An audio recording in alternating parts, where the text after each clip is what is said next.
what's the significance of this festival? Every festival, in fact, signifies the same truth in different ways. It's about being free of ignorance and the victory of wisdom over ignorance is celebrated in many ways. In this festival, which has been celebrated for thousands of years, the lamp is lit to signify the fire of wisdom, the light that is in the heart of all. Arunachala is the heart. Vadanti Hridayam Nama. So it's called as Hridayam, heart. And the fire of wisdom in the heart, the light that illuminates all, is the Deepam. We are all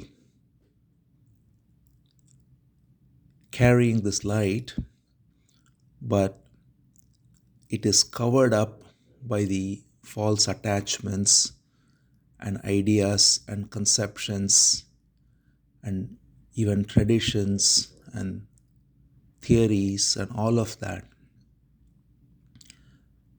When we let go of all of it by asking who is holding all this and seeing the falsity of it, then we awaken to the light within. And that is the true significance. We cannot ever find the light anywhere else truly except within. And there is the absence of the one looking for the light is the light itself. That is the mystery of this light. It is not that I am there and I find this light.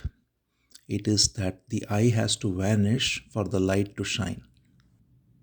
One that is seeking the light is already the only obstacle to the light itself. That is the mystery. So to stop looking and to recognize and abide in the freedom that already is here is the greatest invitation, and it is the truest meditation.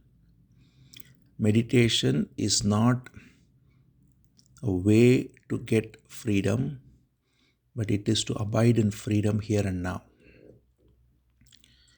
The only thing that's essential, therefore, is to be free of the false identity that comes up.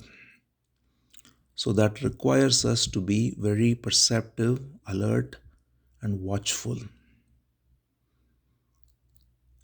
It is not that we can gain anything new through meditation. It is only the shedding of the false that is meditation. So when we whether sit together or when we engage in any activity, whether we go through the day, meditation is that which is integral to the whole of life itself. It is not a fragmented movement that happens only at a certain time of the day or in a certain place and so on. The gathering in satsang is only to see this truth and carry this light through the day. Whatever activities that there are happening outwardly and whatever rises inwardly can all be perceived with total choiceless attention. If we see everything clearly, that is to be true to ourselves.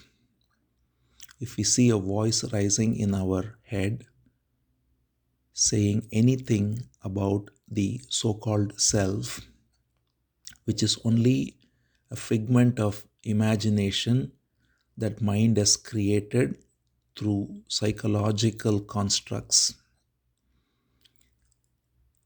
and we just watch it without any judgment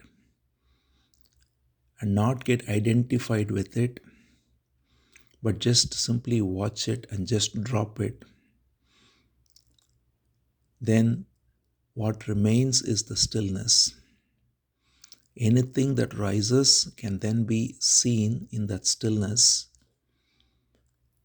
and whatever rises, when it is seen clearly without any resistance, any judgment, any choice, but at the same time without yielding to it, without identifying with it, by just watching it clearly, it has no power anymore. It simply drops on its own. And the stillness that shines is the light of being itself.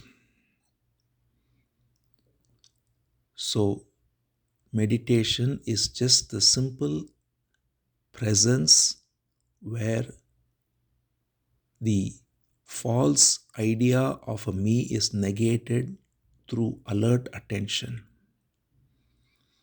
And when this false idea of me is negated, then there is the peace of being, which is the peace of nobody and that of everything. As a famous verse of Kabir goes, when I am there, God is not there, and when God is here, I am not there. So to completely dissolve into being nobody is to be awakened to the presence of divine, which is everybody, everything. All our efforts are all in any direction we make to realize God, to realize the infinite, are all very limited and petty. When we see this clearly, that the me trying to grasp the infinite is only sustaining the me, it is never going to touch the infinite. And thus, seeing the limitedness and the finiteness and the ultimately the pettiness of the me, and just dropping it, just letting it go is the greatest joy. All efforts end, any direction, any motive ends. So that's why in Gita also it's concluded by saying Sarva Dharman Parityajya Mamekam Sharanam Vraja. Just give up all efforts of all kinds, recognizing that the divine alone is. And that is the last verse of this Panchara. Tvai arpita manasa tvam sarvam pashyan tava krititaya satatam. To see everything and everyone, sarvam tava akrititaya satatam. Everyone, every time, everywhere is only an expression of the divine Arunachala. To see that is to be free. So that requires us only to negate the false. When we see the false rising as me, if we negate it, then there is only the truth that is ever present. So to sit in silence and to engage in action with this alert attention, which denies the false me, is to awaken to the light within.